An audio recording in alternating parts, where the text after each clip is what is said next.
The sound of my key sliding into the lock of apartment 12B on Meridian Heights Boulevard was the moment my entire world collapsed. I wasn't supposed to be there. My husband Trevor thought I was visiting my college roommate in Denver for the weekend. Before we dive back in, let us know in the comments where you're watching from, and if this story resonates with you, don't forget to subscribe, because tomorrow's story is something truly special I can't wait to share. But here I was, standing in front of a luxury apartment I'd never seen before, about to discover a life he'd been hiding from me for months. What I found inside that apartment wasn't just evidence of an affair. It was a complete parallel existence, furnished with money from our joint savings, decorated with photos of him and another woman, and most devastating of all, a nursery painted in soft lavender with baby clothes still bearing price tags. Before we continue with this shocking discovery, let me know in the comments where you're watching from, and if this story resonates with you, don't forget to subscribe because tomorrow's story will absolutely blow your mind. My name is Catherine Brennan, and 6 months ago, I believed I had built the perfect life. Trevor and I had been together for 9 years, married for 6, living in our charming colonial home in Willowdale with our 5-year-old son Jamie, who had just started kindergarten last fall. Trevor worked as a regional sales manager at North Point Technologies, and I owned a thriving graphic design studio called Crimson Creative that I'd built from nothing into a 6-figure business. We were the family everyone admired at school pickup, successful professionals who seemed to have figured out the work-life balance that so many couples struggled with. Our home on Birchwood Drive was the kind of place featured in lifestyle magazines. I'd spent years perfecting every detail, from the custom kitchen island where Jamie did his homework while I prepared dinner, to the reading nook by the bay window where Trevor and I used to share Sunday morning coffee while our son played with his building blocks on the Persian rug we'd bought during our anniversary trip to Istanbul. We hosted elaborate birthday parties in our backyard, complete with bounce houses and catered barbecue. Our refrigerator was covered with Jamie's artwork, Little League schedules, and family photos from vacations to places like Yellowstone and the Outer Banks. From the outside, we looked like the American dream personified. But perfect families, like perfect marriages, are often carefully constructed illusions. The cracks in my seemingly solid foundation began appearing 4 weeks ago on a Thursday morning that started exactly like every other weekday for the past 3 years. It was 7:15 a.m. when I kissed Trevor goodbye at our front door. He was wearing his navy pinstripe suit, the expensive one I'd surprised him with for his promotion last year, and carrying the leather messenger bag his mother had given him for Christmas. He smelled like the cologne I'd bought him, looked every inch the successful businessman heading off to another day of important meetings and client presentations. "Big presentation today with the Morrison Group," he said, adjusting his tie with the practiced confidence that had attracted me to him back in college.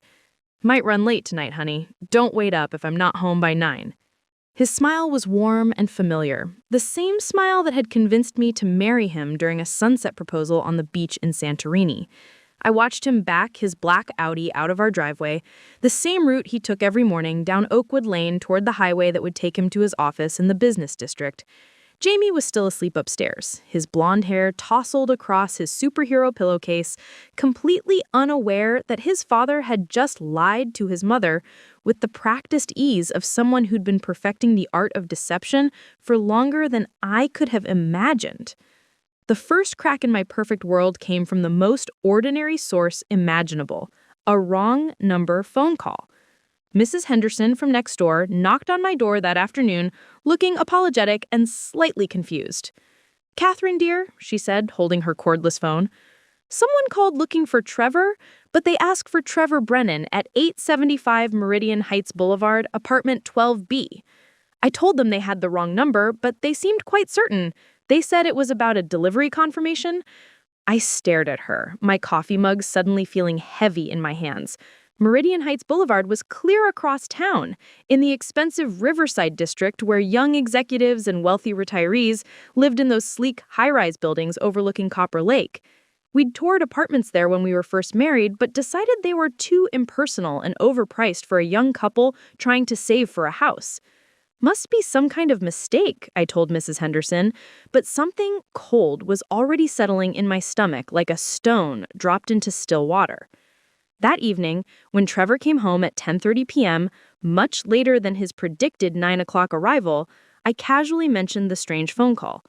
His reaction was subtle, but after 9 years together, I'd learned to read the micro expressions that crossed his face like shadows. The briefest pause, a slight tightening around his eyes, a forced chuckle that didn't quite reach his voice. Probably some clerical error at work. You know how these big companies are with their databases. I'll mention it to HR tomorrow. Except he never mentioned it to anyone because there was no clerical error. There was only a carefully constructed lie that was about to unravel in ways that would destroy everything I thought I knew about my husband, my marriage, and my life. The second crack appeared 5 days later when I was picking up Trevor's prescription at Westfield Pharmacy on Main Street. The pharmacist, Mr. Rodriguez, had been filling our family's prescriptions for years and always greeted us with genuine warmth. "Mrs. Brennan," he said with his usual smile, "I have your husband's blood pressure medication ready, but I wanted to double-check the address. We've been delivering to Meridian Heights Boulevard, but our system also shows Birchwood Drive. Which address should we use going forward?" My heart stopped. Trevor didn't have high blood pressure. He'd just had his annual physical 2 months ago, and Dr. Matthews had praised his excellent health. More importantly, we'd never had anything delivered to an address I'd never heard of. "There must be some confusion," I managed to say, my voice sounding strange even to my own ears. "We live on Birchwood Drive. We've never lived anywhere else." Mr. Rodriguez looked puzzled, checking his computer screen with the careful attention of someone who took his job seriously. "That's odd. The prescription was called in by Dr. Yang at Riverside Medical Center, and the delivery address was specifically requested as 875 Meridian Heights Boulevard, apartment 12B. Same patient information, same insurance, but different doctor and different address." I accepted the prescription with hands that had begun to shake slightly, my mind racing through possibilities that all led to the same terrifying conclusion. Trevor was seeing a different doctor, using a different address, living some kind of double life that I was only now beginning to glimpse. The third and final crack came exactly 1 week later, and it didn't just crack my world, it shattered it completely into pieces so small I would never be able to put them back together the same way again. It took a lot of care and time to prepare and narrate this for you, so if you're enjoying it, a quick subscribe really helps and means the world to us. All right, let's get back to it. Looking back now, I realize how carefully Trevor and I had constructed the image of our perfect family. It wasn't intentional deception at first, just the natural tendency of successful people to highlight their achievements and minimize their struggles. But somewhere along the way, that performance had become our reality, or at least the version of reality I thought we were living. Our marriage had always been the kind that other couples envied at dinner parties. Trevor was charming and successful, the type of man who could work a room full of strangers and leave with 3 new business contacts and an invitation to someone's lake house. He had thick brown hair that was just beginning to show distinguished silver at the temples, and the kind of confident smile that made people trust him instantly. I was no wallflower myself. At 32, I'd built Crimson Creative from a freelance side hustle into a full-service design agency with 8 employees and clients across 3 states. My auburn hair and green eyes inherited from my Irish grandmother, combined with the professional wardrobe I'd carefully curated over the years, made me look like someone who had her life figured out. Together, we were formidable. Trevor would close the big technology deals while networking at charity galas, and I'd design the marketing materials that helped those same companies stand out in crowded markets. We'd complemented each other perfectly, or so everyone said. Our home reflected this success. The Colonial on Birchwood Drive had been a fixer-upper when we bought it 7 years ago, but I'd transformed it into something worthy of a home and garden magazine. Hardwood floors refinished to a warm honey tone, crown molding I'd painstakingly restored myself, and a kitchen that had been completely gutted and rebuilt with custom cabinetry and granite countertops. The backyard was my masterpiece. I'd designed a landscaping plan that provided year-round beauty, from the flowering cherry trees that bloomed spectacular pink each spring to the carefully planned perennial gardens that ensured something was always in bloom from March through October. Jamie's wooden playset occupied one corner, positioned so I could watch him from the kitchen window while preparing meals. Every room told the story of a family that traveled, that appreciated art, that valued both comfort and style. The living room featured photographs from our anniversary trip to Italy, where Trevor had surprised me with a weekend in Tuscany after closing a particularly challenging deal. The dining room showcased the pottery we'd collected from local artisans during weekend trips to small mountain towns. Jamie's room was a carefully curated blend of fun and function. Built-in bookcase held his growing collection of adventure stories, while a reading corner with soft lighting encouraged his love of books. His art supplies were organized in a rolling cart that could be moved wherever creativity struck. Even his toys were thoughtfully chosen, wooden blocks and educational games mixed with just enough superhero figures to let him be a normal 5-year-old boy. Our social life reinforced this image of domestic success. We hosted dinner parties where Trevor would grill salmon on our deck while I prepared sides that looked effortless but had taken hours to perfect. Our friends would marvel at how we managed to keep our house so beautiful while raising a young child and maintaining demanding careers. At Jamie's school events, we were the couple other parents approached for advice. How did we balance work and family so seamlessly? What was our secret to maintaining such a strong marriage while building successful careers? We'd smile and deflect, attributing our success to good communication and shared values, never admitting that lately, our conversations had become increasingly superficial. Trevor's career trajectory had been impressive and steady. He'd started at North Point Technologies as a junior sales associate fresh out of college and had worked his way up to regional sales manager through a combination of natural charisma and genuine talent for understanding what clients needed. His territory covered 4 states, which meant occasional travel, but nothing excessive. He was usually home for dinner and never missed Janie's important events. My business had grown more rapidly than I'd ever imagined possible. What started as designing logos for local restaurants had evolved into comprehensive branding packages from mid-sized companies. My team handled everything from website design to print marketing materials, and we'd recently landed a contract with a regional hospital system that would keep us busy for the next 2 years. From the outside, we looked like we'd achieved the American dream. 2 successful careers, a beautiful home, an adorable child, and a marriage that appeared to weather every storm with grace and good humor. We were featured in the local business journal as an example of entrepreneurial success, photographed in our living room with Jamie between us, all of us smiling genuinely at the camera. But perfect facades require constant maintenance, and I was beginning to realize that I'd been doing most of that maintenance alone. Trevor had always been charming, but lately that charm felt more performative, as if he were managing our interactions rather than simply enjoying them. Our conversations had become focused on logistics. Who was picking up Janie from school, which bills needed to be paid, whether we should refinish the deck this summer or wait another year. The easy intimacy we'd once shared had been replaced by polite efficiency.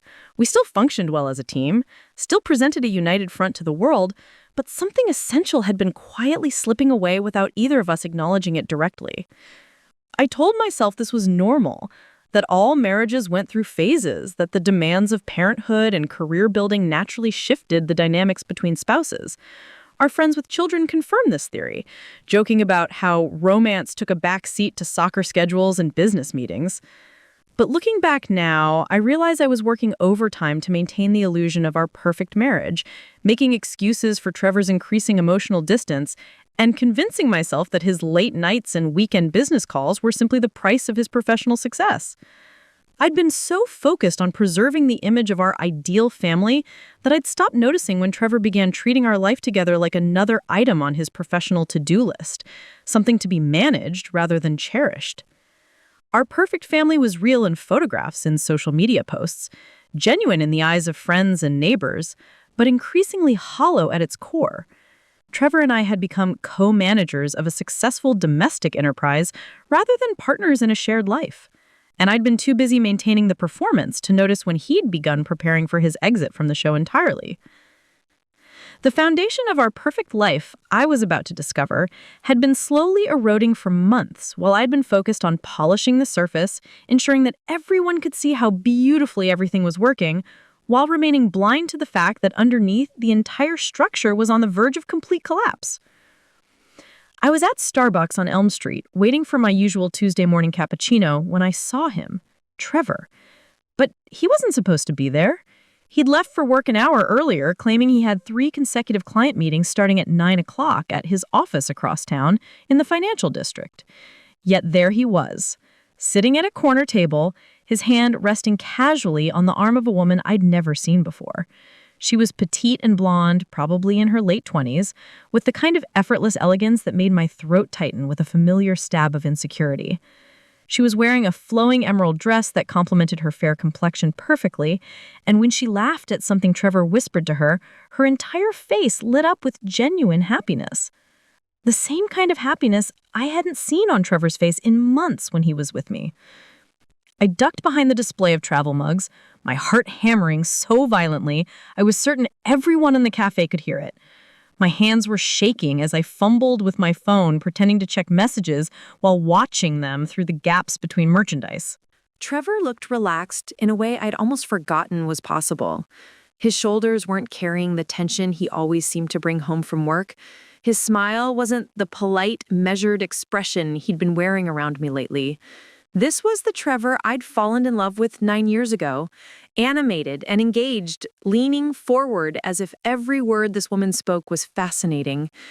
She reached across the table and touched his hand, a gesture so intimate and familiar that it made my stomach lurch. This wasn't a business meeting. This wasn't a chance encounter with a colleague. This was a man who was completely comfortable with a woman who clearly meant something significant to him. I watched them for 20 excruciating minutes, cataloging every detail, every gesture, every expression that confirmed what my rational mind was trying desperately to deny. When Trevor checked his watch and stood up, I saw him lean down and kiss her cheek, a brief but tender gesture that spoke of established routine rather than new attraction. They walked out together, and I followed at a distance, feeling like a character in a spy movie, except this wasn't entertainment. This was my life disintegrating in real time. They got into Trevor's Audi, and I hurried to my Honda CR-V, staying several cars back as they drove through downtown. My hands were gripping the steering wheel so tightly my knuckles had gone white, and I had to pull over twice because the shaking in my body was making it difficult to drive safely.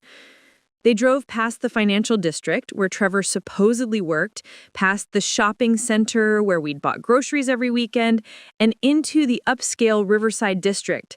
They pulled into the parking garage of Meridian Heights Tower, the same luxury complex Mrs. Henderson had mentioned when she'd gotten that wrong number call. Building C, floor 12, apartment 12B. The same address that had appeared on Trevor's prescription delivery. I sat in my car in that parking garage for an hour, staring up at the 12th floor, watching shadows move behind floor-to-ceiling windows that belonged to what I now realized was my husband's second home. The apartment where he'd been living some version of his life that didn't include me or Jamie. My phone buzzed with a text from Trevor. "Client lunch running long, might be late tonight, don't hold dinner." The casual lie, delivered while he was presumably upstairs with another woman, hit me like a physical blow. How long had he been doing this? How many client meetings and business dinners had actually been dates with this blonde woman whose name I didn't even know? I drove home in a daze, somehow managing to navigate familiar streets while my mind reeled through every late night, every weekend business call, every time Trevor had seemed distracted or distant over the past year. How many signs had I missed? How many clues had I rationalized away in my determination to maintain our perfect family image? When I picked Jamie up from school that afternoon, he chattered about his day with his usual 5-year-old enthusiasm, completely unaware that his mother was drowning in questions about his father's honesty. I smiled and nodded and asked appropriate questions, while internally screaming with the need to understand what was happening to my life. That evening, Trevor came home at his predicted late hour, carrying takeout from Chen's Garden, our usual Tuesday night compromise when schedules ran long. He looked tired, but not guilty, stressed, but not secretive. If I hadn't seen him with that woman earlier, I would have had no reason to suspect anything unusual about his day. "How was the client lunch?" I asked casually while we unpacked the Chinese food containers. "Productive," he said, not meeting my eyes. "The Morrison Group is interested in expanding their software package, which could mean a significant commission if I can close the deal." The lie rolled off his tongue so smoothly that I realized this wasn't new behavior. Trevor had become accomplished at deception, and I'd been too trusting or too busy to notice the evolution. Over the next week, I found myself paying attention to details I'd previously ignored. Trevor's phone, which he'd always left casually on counters and tables, was now constantly in his pocket or turned face down when he set it aside. He'd started taking calls in his home office with the door closed, claiming they were sensitive business discussions that required privacy. His schedule had become increasingly unpredictable. Meetings that ran late, client dinners that stretched past 10 o'clock, weekend conferences that seemed to pop up with little advance notice. When I'd mention these disruptions to friends, they'd nod sympathetically about the demands of his job, never suspecting that I was beginning to question whether these professional obligations were legitimate. I started noticing his clothes more carefully. Trevor had always dressed well, but lately he'd been buying expensive shirts and ties without mentioning the purchases. When I'd compliment a new outfit, he'd claim he'd had them for months, that I simply hadn't noticed them before. His cologne had changed too. The familiar scent I'd been buying him for birthdays and Christmas had been replaced by something more expensive, more sophisticated. When I asked about it, he'd said his old bottle had run out and he'd picked up something new at the department store. But the most unsettling change was in how he interacted with Jamie and me. Trevor had always been an attentive father, but now his presence felt performative, as if he were playing the role of devoted dad rather than simply being one. He'd spend concentrated time with Jamie, reading bedtime stories or helping with puzzles, but I could sense part of his attention was elsewhere. With me, he'd become politely distant. We still discussed household logistics and Jamie's schedule, but the easy conversation we'd once shared had evaporated. Trevor seemed to be managing our interactions rather than enjoying them, keeping things pleasant but superficial, avoiding any discussion that might lead to genuine intimacy or emotional connection. I found myself studying our wedding photos, trying to reconcile the man who'd promised to love and honor me with the stranger who was systematically lying about where he spent his days. The Trevor in those pictures looked like someone who meant every word of his vows, someone incapable of the calculated deception I was beginning to suspect. But people change, I told myself. Marriages evolve. Maybe this was just a rough patch that we needed to work through together. Maybe I was being paranoid, reading sinister meaning into innocent changes in routine and behavior. Then I found the credit card statement that Trevor had forgotten to file away with his usual care, and my last shred of doubt disappeared entirely. Restaurant charges at places we'd never been together, purchases at jewelry stores during times when he'd supposedly been in client meetings, hotel charges in our own city when he'd claimed to be working late at the office. But the charge that made my blood run cold was from Riverside Flowers, $200 for a weekly flower delivery service to an address on Meridian Heights Boulevard. Trevor was sending flowers to apartment 12B every week, flowers I'd never received, flowers meant for a woman whose existence he'd successfully hidden from me for months. I sat in his home office staring at that credit card statement, finally accepting the truth I'd been trying desperately to avoid. My husband wasn't just having an affair. He was living a double life so complete that he'd essentially become two different people, the reliable family man who came home to Birchwood Drive and the romantic partner who sent weekly flowers to a woman in a luxury apartment across town. The question that kept me awake that night wasn't whether Trevor was cheating on me. The evidence was overwhelming and undeniable. The question was what I was going to do about it, and whether I had the courage to confront a truth that would change everything for Jamie and me forever. Our marriage had always been the kind that other couples envied at dinner parties. Trevor was charming and successful, the type of man who could work a room full of strangers and leave with 3 new business contacts and an invitation to someone's lake house. He had thick brown hair that was just beginning to show distinguished silver at the temples, and the kind of confident smile that made people trust him instantly. I was no wallflower myself. At 32, I'd built Crimson Creative from a freelance side hustle into a full-service design agency with 8 employees and clients across 3 states. My auburn hair and green eyes, inherited from my Irish grandmother, combined with the professional wardrobe I'd carefully curated over the years, made me look like someone who had her life figured out. Together, we were formidable. Trevor would close the big technology deals while networking at charity galas, and I'd design the marketing materials that helped those same companies stand out in crowded markets. We complemented each other perfectly, or so everyone said. Our home reflected this success. The Colonial on Birchwood Drive had been a fixer-upper when we bought it 7 years ago, but I'd transformed it into something worthy of a home and garden magazine. Hardwood floors refinished to a warm honey tone, crown molding I'd painstakingly restored myself, and a kitchen that had been completely gutted and rebuilt with custom cabinetry and granite countertops. The backyard was my masterpiece. I'd designed a landscaping plan that provided year-round beauty, from the flowering cherry trees that bloom spectacular pink each spring to the carefully planned perennial gardens that ensured something was always in bloom from March through October. Jamie's playset occupied one corner, positioned so I could watch him from the kitchen window while preparing meals. Every room told the story of a family that traveled, that appreciated art, that valued both comfort and style. The living room featured photographs from our anniversary trip to Italy, where Trevor had surprised me with a weekend in Tuscany after closing a particularly challenging deal. The dining room showcased the pottery we'd collected from local artisans during weekend trips to small mountain towns. Jamie's room was a carefully curated blend of fun and function.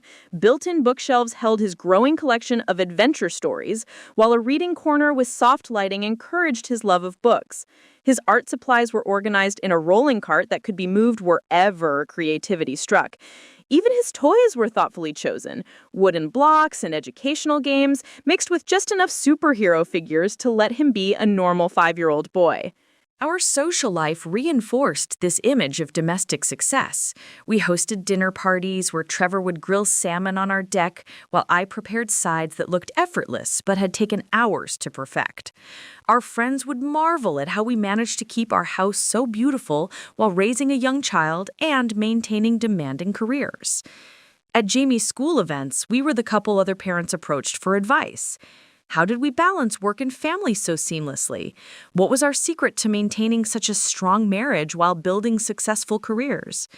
We'd smile and deflect, attributing our success to good communication and shared values, never admitting that lately our conversations had become increasingly superficial. Trevor's career trajectory had been impressive and steady.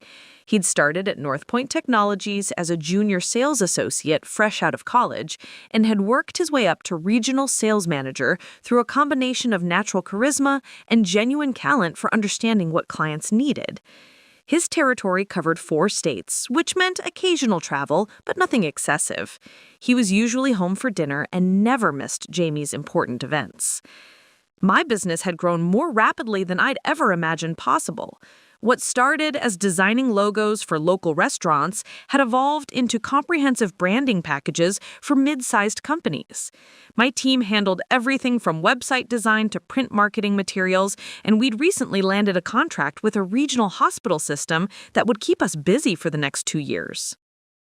From the outside, we looked like we'd achieved the American dream. 2 successful careers, a beautiful home, an adorable child, and a marriage that appeared to weather every storm with grace and good humor. We were featured in the local business journal as an example of entrepreneurial success, photographed in our living room with Jamie between us, all of us smiling genuinely at the camera. But perfect facades require constant maintenance, and I was beginning to realize that I'd been doing most of that maintenance alone. Trevor had always been charming, but lately that charm felt more performative, as if he were managing our interactions rather than simply enjoying them. Our conversations had become focused on logistics. Who was picking up Jamie from school? Which bills needed to be paid? Whether we should refinish the deck this summer or wait another year. The easy intimacy we'd once shared had been replaced by polite efficiency. We still functioned well as a team, still presented a united front to the world, but something essential had been quietly slipping away without either of us acknowledging it directly. I told myself this was normal, that all marriages went through phases, that the demands of parenthood and career building naturally shifted the dynamics between spouses. Our friends with children confirmed this theory, joking about how romance took a back seat to soccer schedules and business meetings.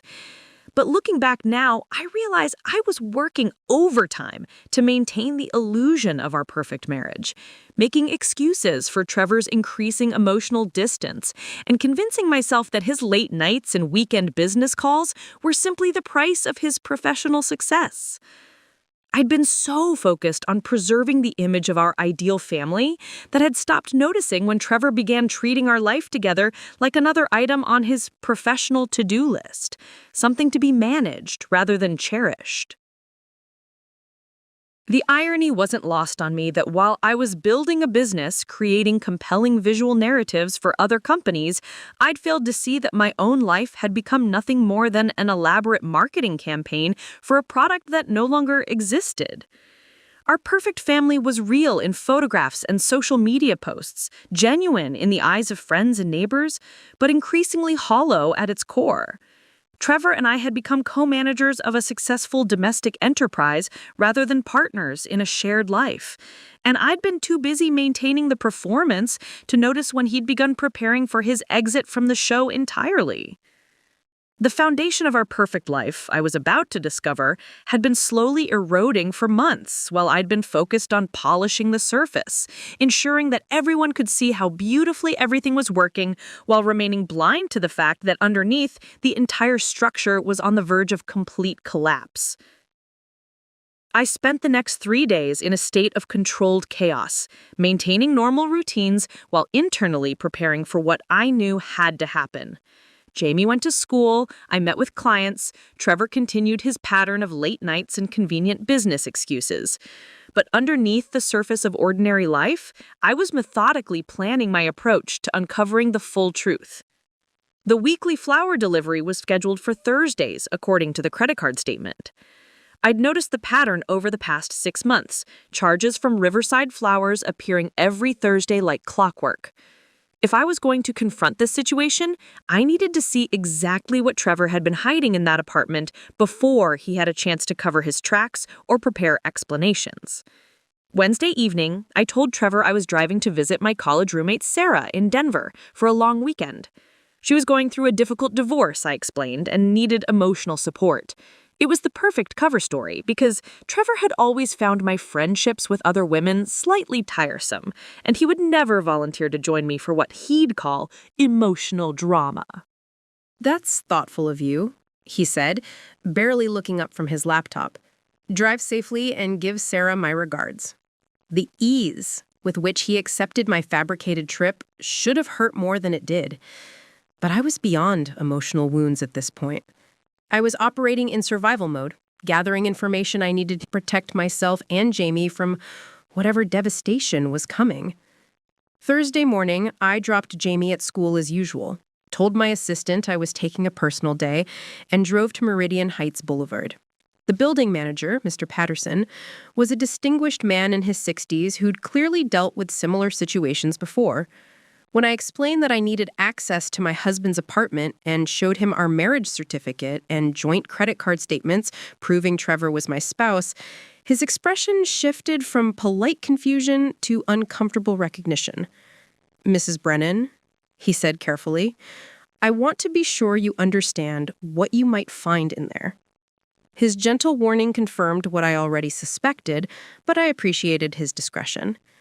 "I understand completely, Mr. Patterson. I just need to see the truth for myself." He provided me with a temporary key card, his face sympathetic but professional. "Take all the time you need. The apartment is paid through the end of next month." The elevator ride to the 12th floor felt endless.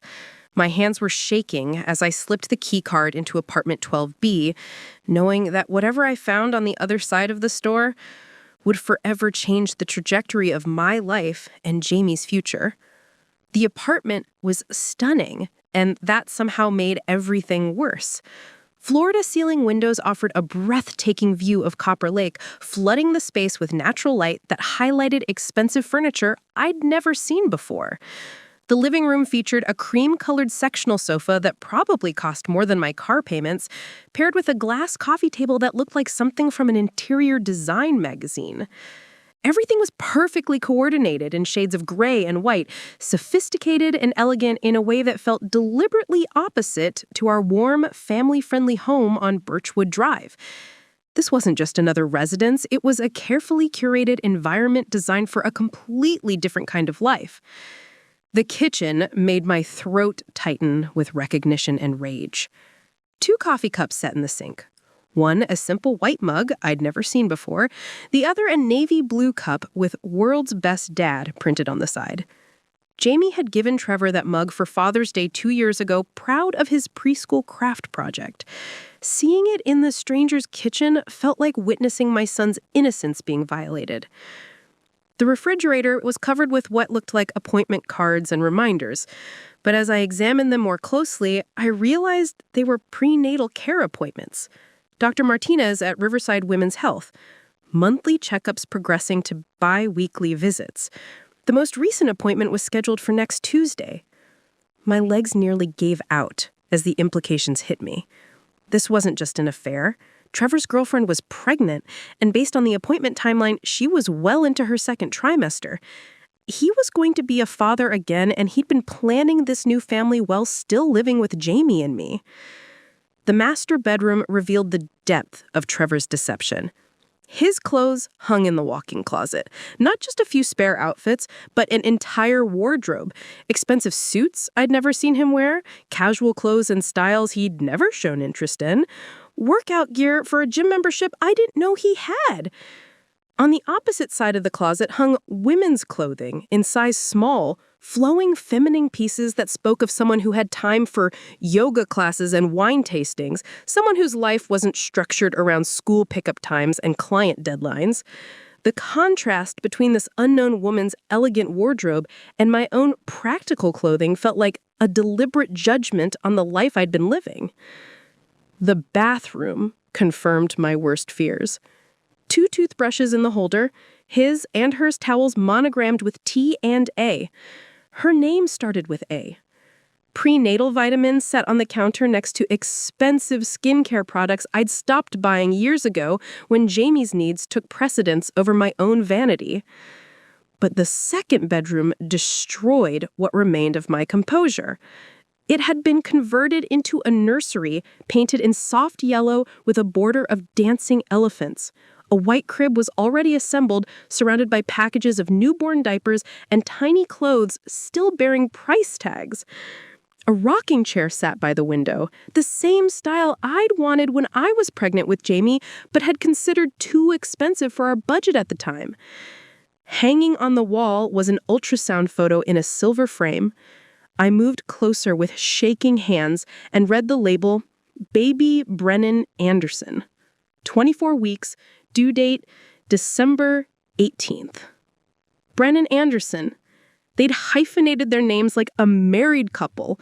Trevor was having a baby with someone named Anderson, and they were treating this pregnancy like a planned family expansion rather than the result of an extramarital affair. I pulled out my phone and started photographing everything. I didn't know exactly why yet, but some instinct told me I would need proof of what I was seeing, evidence that this was real, that I wasn't having some kind of psychological breakdown brought on by stress and suspicion. As I documented the nursery, a business card fell out of a pregnancy journal lying open on the changing table. Amanda Anderson, Marketing Director, Westfield Communications. There was a phone number and email address, along with a work address downtown. Amanda. Her name was Amanda Anderson. She worked in marketing, and she was carrying Trevor's child. I Googled her name immediately, and her LinkedIn profile appeared within seconds. 29 years old, graduated from Northwestern University, had been with Westfield Communications for 4 years. Her profile picture showed a stunning brunette with warm brown eyes and a confident smile. She looked nothing like me. Where I was tall and athletic with auburn hair and practical clothing choices, she was petite and elegant with dark hair and sophisticated style. Where my social media showed family photos and business accomplishments, hers displayed art gallery openings, charity fundraisers, and weekend trips to places I'd only dreamed of visiting. I scrolled through her Instagram account, my stomach churning with each post. There was Trevor, in photo after photo at restaurants I'd never been to, his arm around her waist at what looked like corporate events, both of them dressed in formal wear that suggested a social life I knew nothing about. The most recent post was from last week, a photo of her hands cradled around her pregnant belly with the caption, "Halfway there, Daddy can't wait to meet you." Tagged was an Instagram account I'd never seen before, at TrevorB_sales success. I clicked on the tag and found myself staring at a social media presence I'd never known existed. Trevor had a complete Instagram account documenting his life with Amanda. Their first date 18 months ago, vacations to places he told me were business trips, moving in together, announcing the pregnancy to friends I'd never met. According to the timestamps and captions, they'd been together for over a year and a half. A year and a half. While I had been planning Jamie's 5th birthday party, managing my growing business, and maintaining what I thought was our happy family life, Trevor had been falling in love with someone else, building a future with someone else, creating a child with someone else. I sat in that yellow nursery, surrounded by teddy bear decorations and tiny clothes, scrolling through photos of my husband's secret happiness, and felt something inside me break completely. Not just my heart, which had been cracking for weeks, but something deeper. My ability to trust my own perceptions, my faith in the fundamental honesty of the person I'd chosen to build a life with. My belief that the love we'd shared had been real rather than convenient. But as I sat there, surrounded by evidence of Trevor's systematic deception, something else began to crystallize alongside the devastation. A cold, focused anger that felt different from anything I'd ever experienced. This wasn't just about Trevor betraying our marriage vows. This was about him planning to abandon Jamie, stealing from our joint finances to support his double life, and making me complicit in his lies by having me maintain the facade of our happy family life while he prepared his exit strategy. I thought about Jamie, innocent and trusting, who still believed his daddy was a hero. What would this betrayal do to a 5-year-old who'd never known anything but security and love? How would I explain that Daddy had been living a lie, that he was about to have a new baby with a woman Jamie had never met? I realized I couldn't face this alone. I needed help from someone Trevor couldn't manipulate or charm his way around. Someone whose moral authority he couldn't question. Someone whose judgment would matter not just to him, but to everyone in our social circle who currently see him as a successful, honorable man. I needed his father, Robert Brennan. Driving away from Meridian Heights Tower felt like escaping a crime scene, except I was simultaneously the victim and the detective. My hands gripped the steering wheel so tightly that my knuckles had gone white, and I had to pull over twice during the 30-minute drive home because the shaking in my body made it unsafe to continue. But by the time I reached our driveway on Birchwood Drive, something fundamental had shifted inside me. The shock and devastation were still there, overwhelming and raw, but underneath those emotions was something harder and more focused. Trevor thought he was playing a sophisticated game, while I remained obliviously content in my role as the devoted wife. He was wrong. The house felt like a museum when I walked through the front door. Everything looked identical to how I had left it that morning. Jamie's backpack hanging by the door, Trevor's coffee mug still in the sink from breakfast, the family photo from last Christmas still smiling down from the mantelpiece. But it all felt hollow now, like elaborate set pieces for a play that had already ended. I went directly to Trevor's home office, a converted bedroom where he handled what he claimed were sensitive client communications that required privacy. I'd always respected that boundary, never questioning the hours he spent behind that closed door and the locked filing cabinet he said contained confidential financial documents. What a trusting fool I had been. The desk drawers yielded nothing immediately damning: business cards, expense reports, office supplies. But I remembered seeing him access a small safe hidden behind a framed photo of our wedding day. The irony of using our marriage picture to conceal evidence of his betrayal was so twisted it almost made me laugh. The safe combination was Jamie's birthday, 081518. Of course, Trevor would use our son's birth date to protect his secrets. Inside, I found a second cell phone, sleek and expensive, charged and ready. When I powered it on, the wallpaper was a photo of Trevor and Amanda at what looked like a romantic dinner, both of them glowing with happiness I hadn't seen on his face in our home for months. The text message history between them made me physically sick. Months of conversations that read like love letters, intimate discussions about their future together, plans for the baby that completely excluded any mention of his existing family. Reading through their exchanges was like watching my marriage dissolve in real time, one message at a time. "Can't wait until we don't have to sneak around anymore," Amanda had written 3 weeks ago. "I hate feeling like we're living a lie." Trevor's response: "Soon, sweetheart. Just need to handle the situation with Catherine carefully. Lawyers say timing is everything in custody cases." Custody cases! My blood turned to ice water as the full scope of his deception became clear. This wasn't just about Trevor wanting to start fresh with Amanda. He was planning to take Jamie away from me.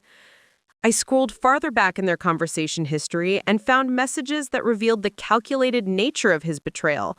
Trevor had been documenting what he called my unstable behavior for months, photographing me when I was tired after long days, recording instances when I lost my patience with normal parenting challenges, noting times when I had wine with dinner and calling it excessive drinking.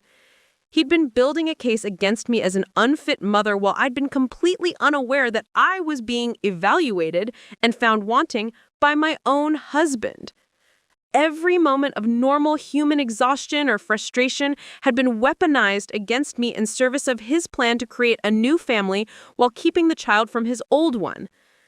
The email account on the phone contained correspondence with a family attorney named David Walsh. The consultation notes were devastating in their clinical assessment of how to minimize Trevor's financial obligations to me while maximizing his chances of gaining primary custody of Jamie. Document all instances of emotional instability, the lawyer had advised. Photograph any evidence of neglect or poor judgment. Create a record of your attempts to maintain family stability despite your wife's concerning behavior. Trevor had been following this advice methodically.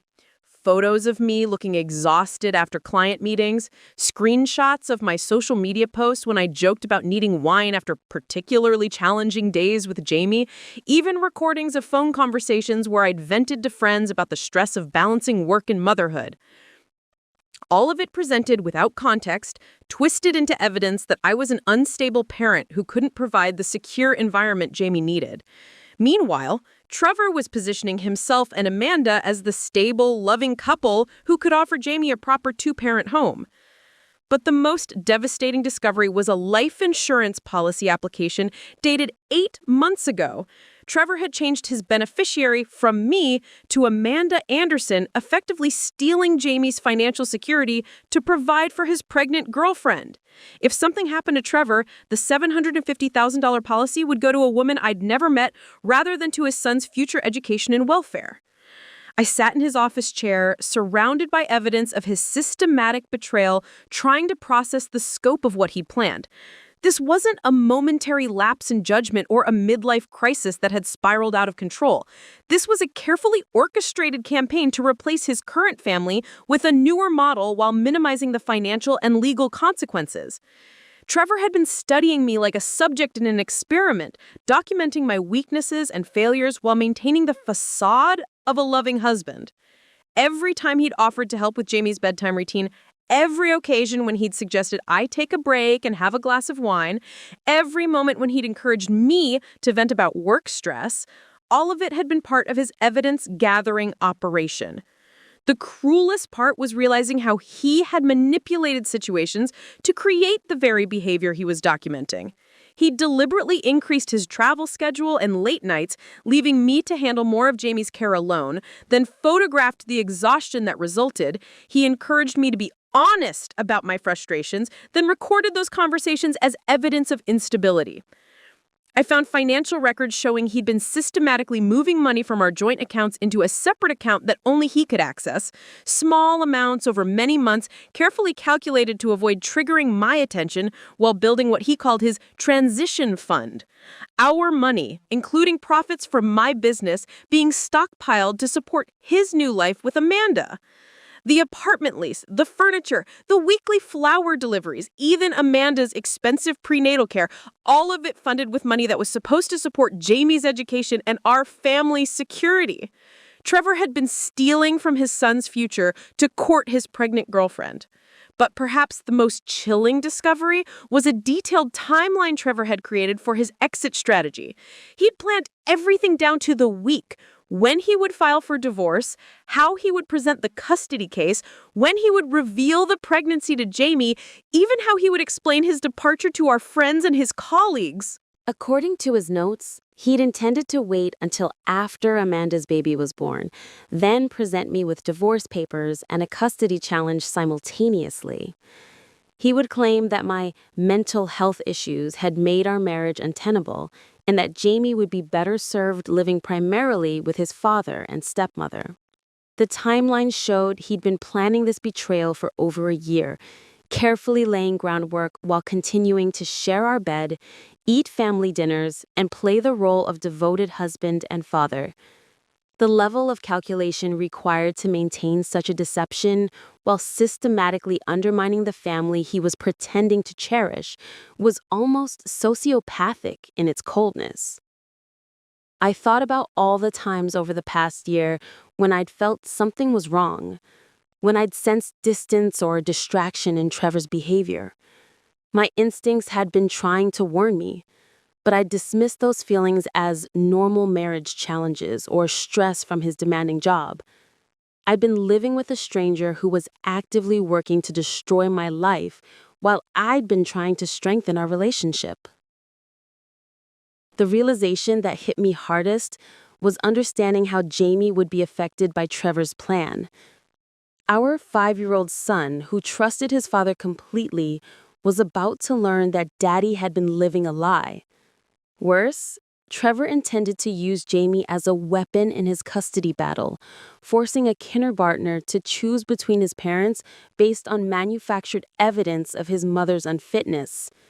This wasn't just about Trevor wanting a different life. This was about him being willing to traumatize our child and destroy my reputation to get what he wanted with minimal inconvenience to himself. The man I'd married and trusted with my heart and my son's welfare had become someone capable of breathtaking cruelty in service of his own desires.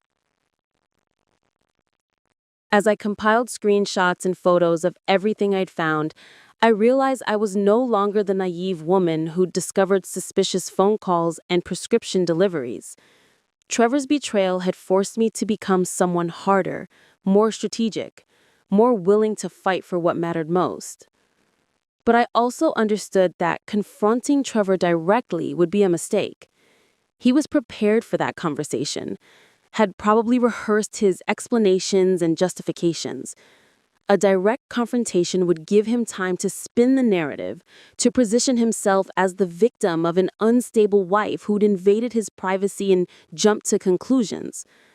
I needed something that would completely destroy his ability to control the situation, something he couldn't manipulate or explain away. I needed a witness whose authority he couldn't challenge, whose moral judgment would carry weight not just with him, but with everyone in our community who currently respected him. I needed Robert Brennan, Trevor's father, the man who taught him about integrity and family loyalty, the person whose disappointment would devastate Trevor more than any legal consequence I could threaten. Robert Brennan lived in a stately brick colonial on Oakmount Avenue, 15 minutes from our house, but worlds away in terms of old-fashioned values and unwavering moral principles. As I pulled into his circular driveway past the meticulously maintained garden he'd been tending since Trevor's mother died 8 years ago, I felt like I was approaching the one person who could help me navigate this nightmare with integrity intact. Robert had raised Trevor as a single father after losing his wife to cancer when Trevor was in high school. He'd instilled in his son the importance of honesty, commitment, and protecting family above all else. If anyone could cut through Trevor's lies and justifications, it was the man who'd shaped his understanding of right and wrong. At 71, Robert remained formidable. Retired from his career as a federal judge, he maintained the bearing and moral authority that commanded respect in courtrooms for 3 decades. His silver hair was always perfectly groomed, his posture straight despite his age, and his blue eyes missed nothing. Today, those eyes would need to see evidence that would shatter his image of the son he'd raised. I'd called ahead, asking if I could stop by to discuss something important about Trevor. Robert's voice had carried immediate concern, the protective instinct of a father who'd already buried his wife and couldn't bear the thought of losing his son as well. "Catherine, dear, you sounded upset on the phone. Is Trevor all right?" The question hit me like a physical blow. Robert's first thought was for his son's welfare, never imagining that Trevor might be the source of someone else's pain. How do you tell a father that the child he'd raised with such care had become capable of calculated cruelty? "Robert, I need to show you some things. Things about Trevor that I think you need to see." We sat in his living room surrounded by family photos spanning decades of Brennan family happiness. Wedding pictures of Robert and his late wife Margaret, graduation photos of Trevor and his sister Lauren, holiday celebrations where everyone was smiling and genuine. The contrast between these images of family love and what I was about to reveal felt almost unbearable. I pulled out Trevor's second phone and placed it on the coffee table between us. "Robert, Trevor has been having an affair for over a year. He's been living a double life, maintaining a secret apartment, and his girlfriend is 7 months pregnant with his child." The words seemed to echo in the quiet room. Robert's coffee cup stopped halfway to his lips, and for a long moment, the only sound was the grandfather clock ticking in the corner that had marked time for this family for 40 years. When he finally spoke, his voice carried the careful control of a man who'd spent decades weighing evidence before rendering judgment. "That's a very serious accusation, Catherine. I hope you have more than suspicions." I turned on the phone and began showing him the evidence systematically. The text messages expressing love for Amanda, the ultrasound photos saved in Trevor's gallery, the Instagram account documenting their relationship timeline, the emails with his attorney about custody strategy. Robert examined each piece of evidence with the methodical attention he'd once given to legal briefs, his face growing paler but more resolute with each revelation. When I showed him the financial records documenting the theft from our joint accounts, his hands began to shake slightly. "How much has he taken?" Nearly $60,000 over the past 18 months. Money from our joint savings, including profits from my business. Money we'd been saving for Jamie's college fund. Robert closed his eyes and was quiet for nearly a minute. When he opened them again, there was something hard and disappointed in his expression that reminded me exactly where Trevor had inherited his strength of will. "Show me this apartment," he said. It wasn't a request. The drive to Meridian Heights was tense, but purposeful. Robert sat in my passenger seat, scrolling through more messages on Trevor's phone, his face becoming grimmer with each exchange he read. At one point, he looked up from the screen and spoke for the first time since we'd left his house. "The baby is due next month, according to these medical appointments, and you said her name is Amanda Anderson." I nodded, keeping my eyes on the road.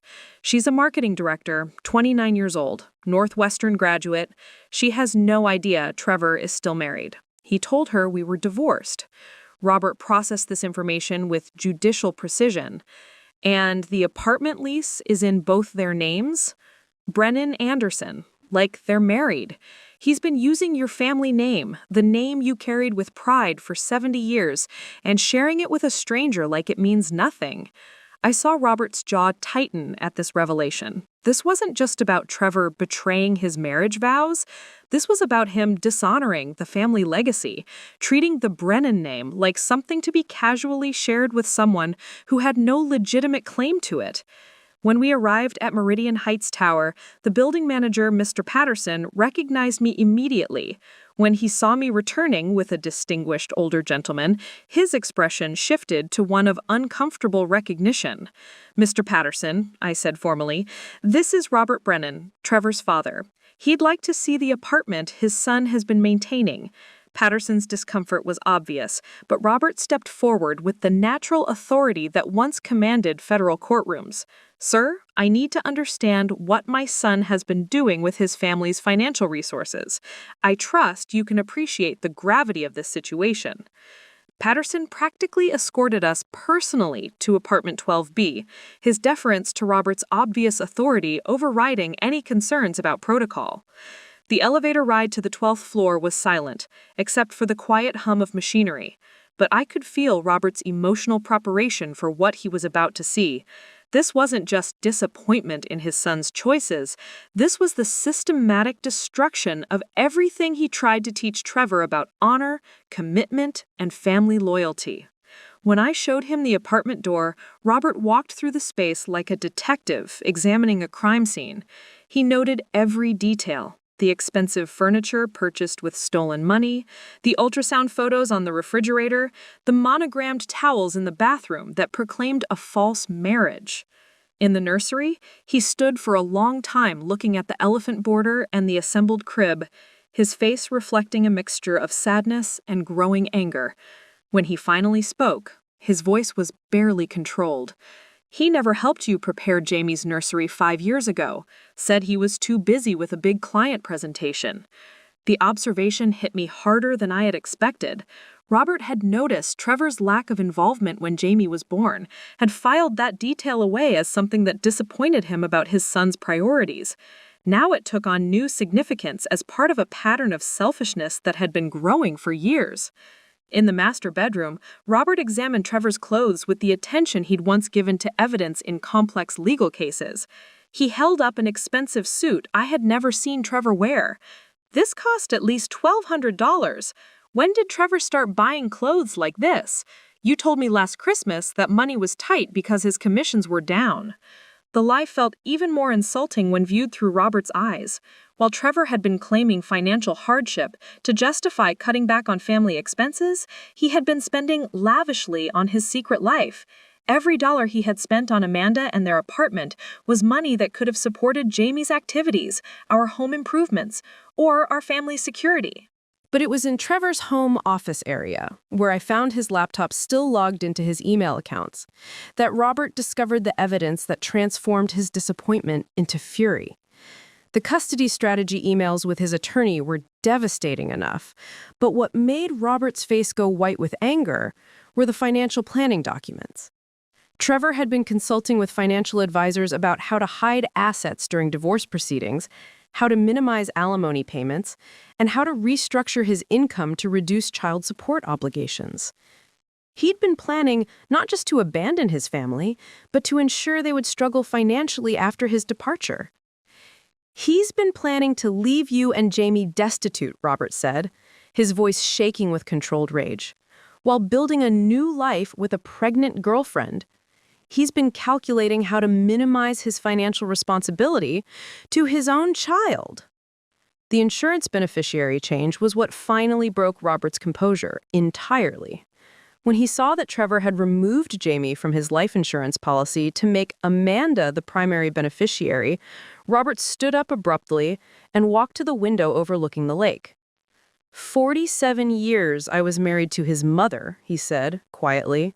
47 years of being proud of the Brennan family name, of believing I'd raised a son who understood what honor and commitment meant. He turned from the window, and I saw tears in his eyes for the first time since I'd known him. Trevor has forgotten what this family stands for. He's forgotten what it means to be a man who protects his family rather than exploiting them. "What do you need from me, Catherine?" he asked, his voice steady despite his obvious emotional pain. "How do we stop this before he destroys Jamie's life along with yours?" The question surprised me. I'd hoped Robert would believe me, maybe even offer support, but I hadn't expected him to immediately position himself as my ally, rather than trying to protect his son from consequences. "I need you to be there when I confront them," I said. "I need a witness Trevor can't manipulate or charm his way around. I need someone whose disappointment will matter more to him than any legal consequence I could threaten." Robert nodded slowly, then walked back to the nursery one more time. He stood looking at the crib that would soon hold his son's illegitimate child, the grandchild who would be born into a web of lies and deception. "When?" he asked. "Tonight. Trevor thinks I'm still in Denver. Amanda will be here. I saw her schedule on his phone. They're planning a quiet evening to discuss baby names and nursery arrangements." Robert turned from the nursery, his face set with judicial determination. "Then we'll give them an evening they'll never forget." As we prepared to leave the apartment, Robert paused in the doorway and looked back at the life his son had built on lies and theft.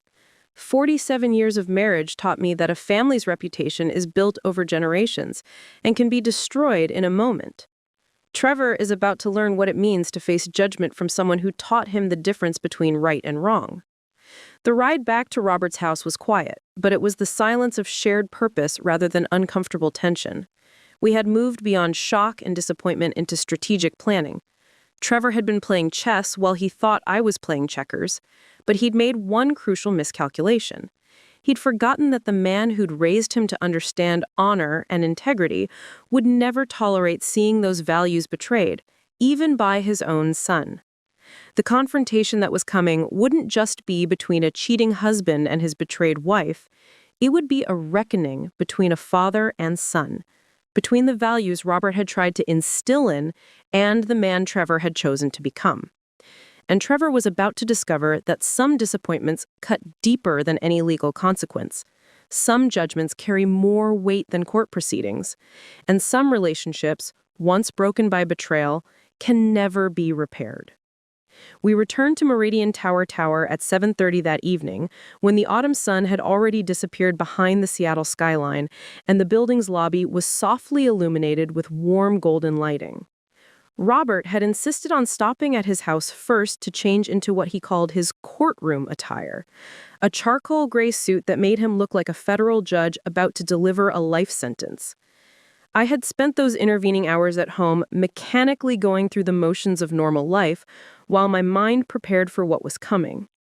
I'd called my neighbor Sarah to pick up Jamie from after-school care and keep him overnight, claiming I had a family emergency that might run late. The lies were already beginning, the small deceptions that would become necessary to protect my 5-year-old from the nuclear fallout about to engulf our family. Standing outside apartment 12B for what I knew would be the final time, I felt like I was about to detonate a bomb that would destroy everything in 50-mile radius. My hands were shaking as I slipped the keycard into the lock, but Robert's steady presence beside me provided an anchor in what felt like an approaching hurricane. The sound of laughter and soft jazz drifted through the door. Piano music, something romantic and sophisticated. Through the gap under the door, I could see warm candlelight flickering, the gentle glow that suggested an intimate evening together. I turned the keycard and pushed the door open. The scene that greeted us looked like something from a lifestyle magazine. The dining table was set with elegant china I'd never seen before, flickering candles, casting dancing shadows on the walls.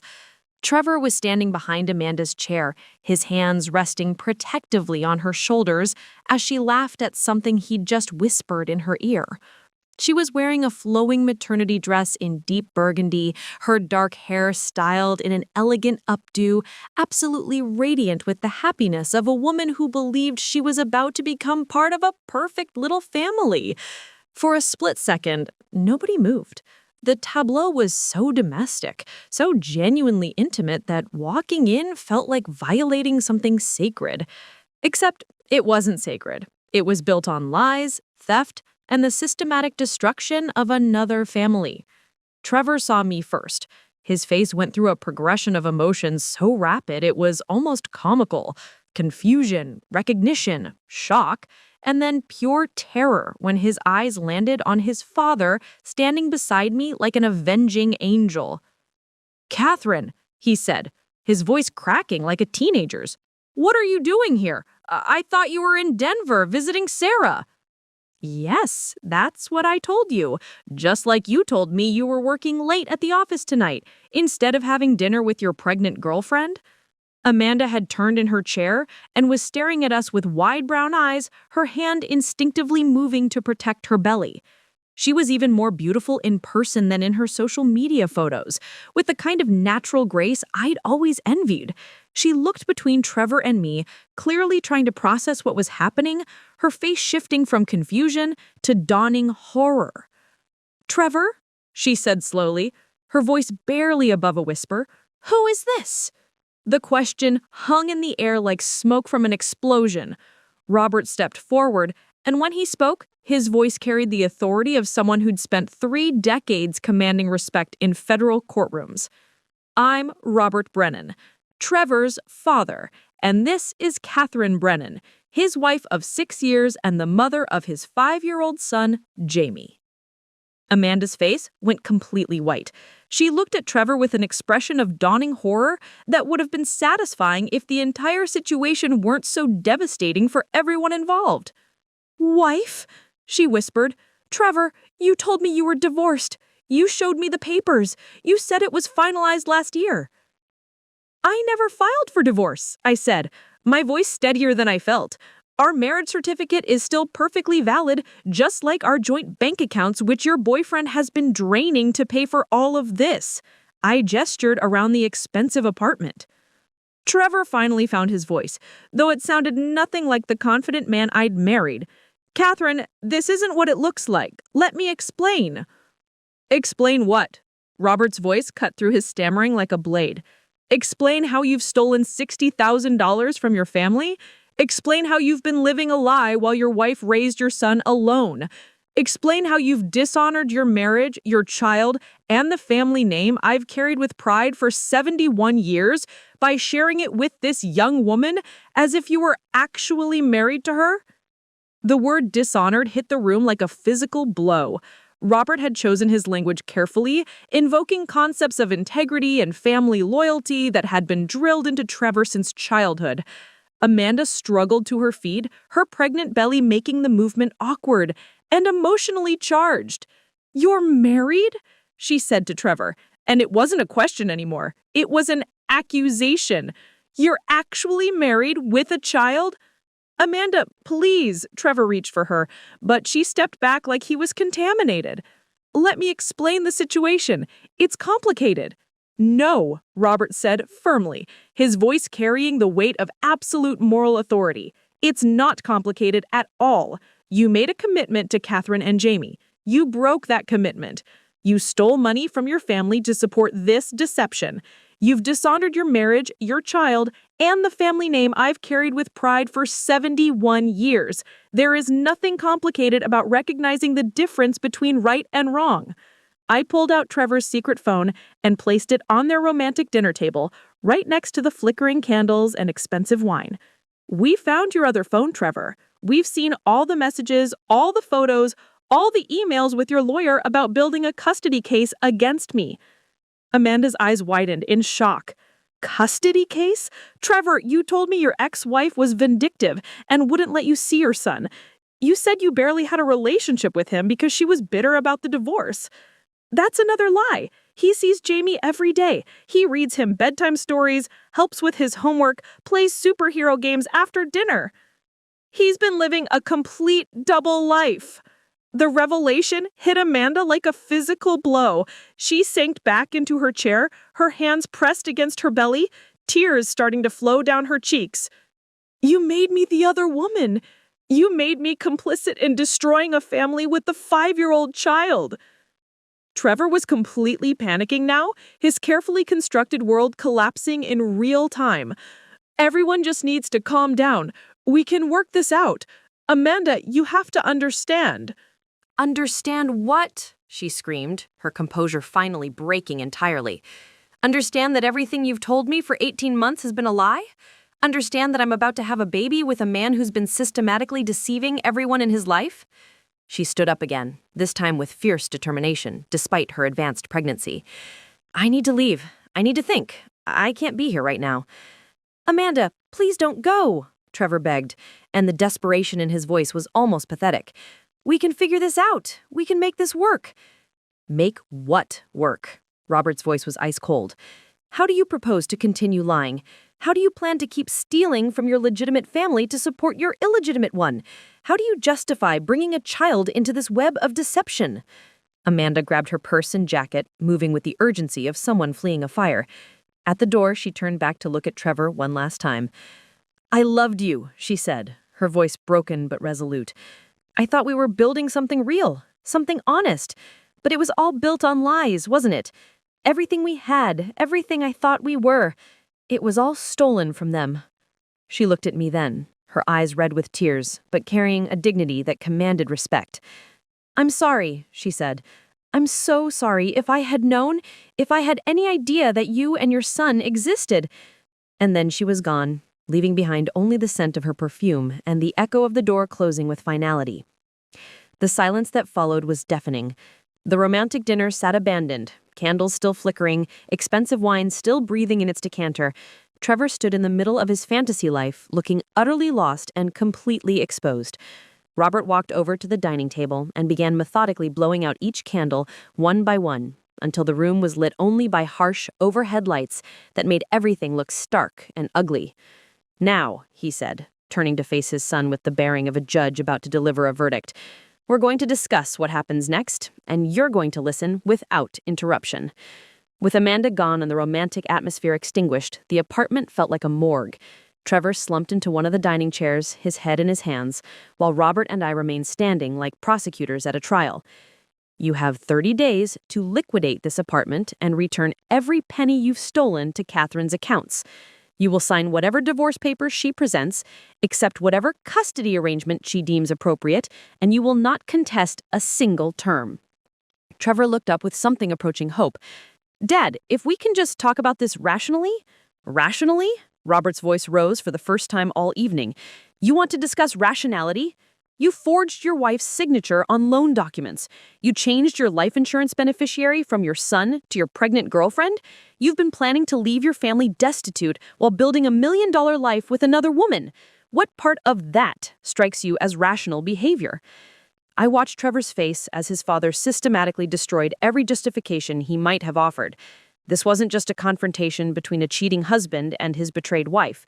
This was a reckoning between a father and son, between the values Robert had tried to instill and the man Trevor had chosen to become. Furthermore, Robert continued, you will resign from North Point Technologies immediately. I will not have the Brennan name associated with a company that employs someone capable of fraud and systematic deception. Dad, that's my career. That's how I support... Whom? Robert's voice was deadly quiet. Your pregnant girlfriend who just walked on you? Or the wife and child you've been planning to abandon?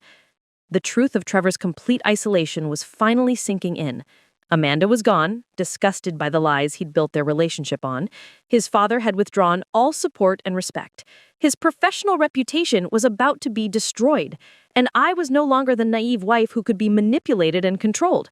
Trevor looked around the apartment one final time, seeing perhaps for the first time how hollow his fantasy life had become when stripped of its romantic illusions and faced with the harsh light of moral judgment. "You've lost everything," I said quietly, "because you were willing to betray everyone you trusted for a life that was built on lies. Amanda didn't fall in love with the real you, Trevor. She fell in love with a fictional character you created. And now that character is dead, and you're going to have to live with who you really are." The man who had been my husband for 6 years, the father of my child, the person I'd trusted with my heart and my future, sat surrounded by the wreckage of his carefully constructed deception, finally understanding that some choices destroy everything they touch, including the person who makes them. 8 months later, I stood in the kitchen of my new townhouse in Westfield Commons, watching Jamie play in our small but sunny backyard through the window above the sink. The morning light streaming through the glass felt different somehow, cleaner, more honest than the light that used to filter through the windows of our old house on Birchwood Drive. The divorce had been finalized 6 weeks ago, faster than anyone expected once Trevor's criminal activities came to light. His attorney had advised him to accept my terms without contest, partly because fighting would have meant more public scrutiny of his fraud, but mostly because he simply had no ground to stand on. Robert had followed through on his threat about Trevor's employment. He'd contacted Jonathan Hartmell, the CEO of North Point Technologies, and provided him with detailed documentation of Trevor's financial crimes and identity fraud. The story spread through Seattle's business community like wildfire, not through gossip, but through the professional networks where trust and integrity matter more than sales numbers. Trevor's reputation in the industry was so thoroughly destroyed that he'd eventually taken a job at a small accounting firm in Spokane, 200 miles away from the wreckage of his former life. He was required by the divorce settlement to pay back every stolen penny plus damages, which would take him approximately 7 years at his reduced salary. The criminal charges had been more complicated. The district attorney's office had been interested in prosecuting the identity fraud and financial theft, but ultimately decided that the divorce settlement, combined with the complete destruction of Trevor's professional reputation, was sufficient justice. He was also required to attend mandatory counseling for what the court-appointed psychologist diagnosed as narcissistic personality disorder with antisocial tendencies. But the real justice had been swift, social, and permanent. Robert had made sure that everyone in their social circle understood exactly what Trevor had done. Not through vindictive gossip, but through the quiet, devastating authority of a respected former federal judge sharing facts about his son's character. Jamie had adjusted to our new life with the resilience that children possess when the adults around them provide honesty and stability. He knew that Daddy had made some very bad choices and couldn't live with us anymore, but that Mommy and Grandpa Robert loved him very much and would always take care of him.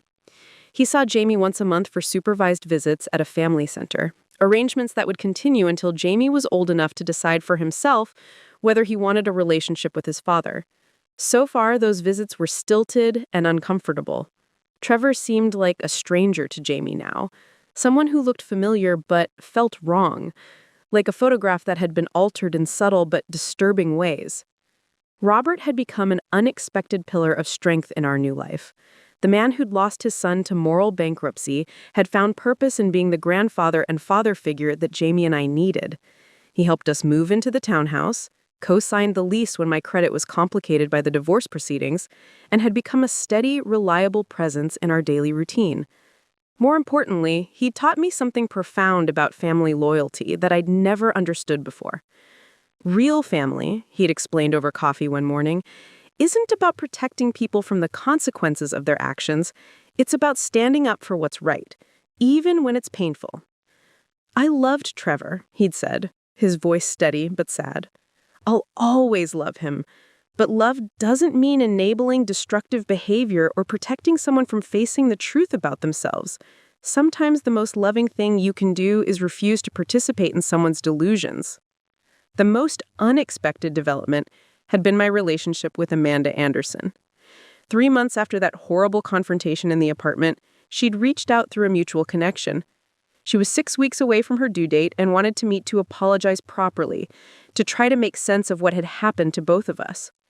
We'd met at a quiet cafe in Fremont, both of us nervous and uncertain. Amanda looked exhausted, her face showing the strain of late pregnancy combined with emotional trauma. She was nothing like the glowing woman I'd seen in those Instagram photos.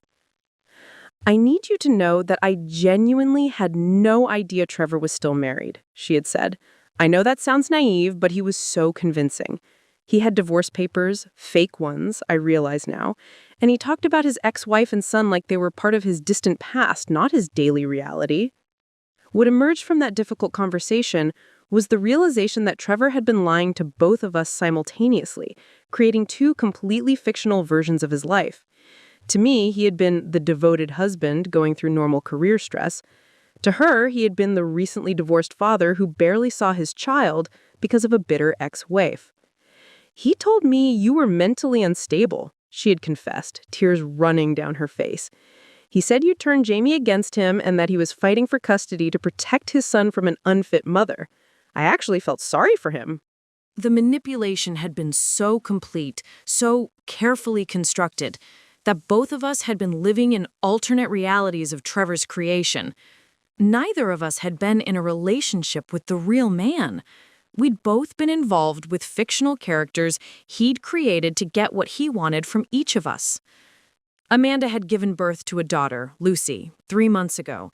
She'd chosen not to put Trevor's name on the birth certificate and had moved back to her hometown of Portland to live with her parents while she figured out her next steps. Through mutual agreement, Trevor had signed away his parental rights in exchange for Amanda not pursuing child support, an arrangement that suited everyone involved. "I don't want him in my daughter's life," she told me during one of our phone conversations. A man who could systematically lie to 2 women he claimed to love, who could plan to steal children from their mother, who could build his happiness on such elaborate deception. That's not someone I want shaping a child's understanding of love and trust. Amanda and I had developed an unlikely friendship based on our shared experience of being victimized by the same person. We texted regularly, shared photos of our children, and had even discussed the possibility of arranging playdates when Lucy was older. There was something healing about maintaining a connection with the one person who truly understood the specific kind of betrayal we'd both experienced. My business, Crimson Creative, had flourished in ways that I'd never expected. The stress and trauma of the divorce had initially hurt my focus and creativity, but eventually became a source of strength and authenticity that clients responded to. I'd specialized in helping other women redesign their lives after major changes, divorce, career transitions, empty nest syndrome, and had developed a reputation for creating solutions that were both practical and emotionally healing. There was something powerful about helping other people rebuild their sense of self after their worlds had been shattered. Every logo redesign, every website refresh, every complete brand overhaul was part of someone's journey toward a new version of themselves and their future. The old house on Birchwood Drive had sold quickly. I'd used part of the proceeds to establish a college fund for Jamie that Trevor could never touch, steal, or redirect. The rest went toward our new life, the townhouse, a reliable car, and a small emergency fund that made me feel secure in ways I'd never experienced during my marriage. Standing in my sunny kitchen on this particular morning, watching my son chase butterflies in our small garden, I realized that I felt something I hadn't experienced in years: genuine happiness. Not the performance of happiness I'd maintained during the last 2 years of my marriage, but real contentment with my actual life. My phone buzzed with a text from Robert. "Sunday dinner at 2. I'm making that pot roast Jamie loves, and I have a new puzzle for him. Should I pick up ice cream?" I smiled as I typed back, "We'll be there. Should I bring anything?" "Just yourselves," came the reply. "Family dinners are better when they're honest." That evening, after Robert's pot roast and stories about his days as a federal judge, after Jamie had fallen asleep in the car on the drive home, I tucked my son into his bed in our townhouse and realized something profound. I was no longer the woman who'd married Trevor Brennan 9 years ago. That woman had been trusting to the point of being naive, willing to ignore her instincts to preserve peace, capable of being manipulated by someone who claimed to love her while systematically betraying her trust. The woman I'd become was stronger, wiser, and infinitely more careful about who she allowed into her life and her son's world. I'd learned to trust my intuition, to value honesty over comfort, and to understand that sometimes the most loving thing you can do for your child is to remove him from a toxic situation, even when that situation looks perfect from the outside. Trevor had tried to steal my life, my child, my financial security, and my sense of reality. Instead, his betrayal had forced me to discover who I really was underneath all the roles I'd been playing. Wife, mother, business owner, perfect family woman. What he'd inadvertently given me was the chance to build a life based on truth instead of illusion, supported by people who valued integrity over convenience, filled with love that was real instead of performed.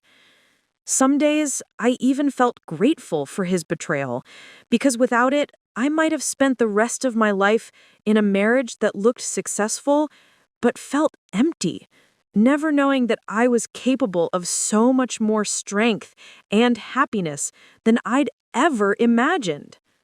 The truth, as painful as it had been to discover, really had set me free. And the life I'd built from the ashes of Trevor's deception was smaller in some ways, quieter, less impressive to outside observers.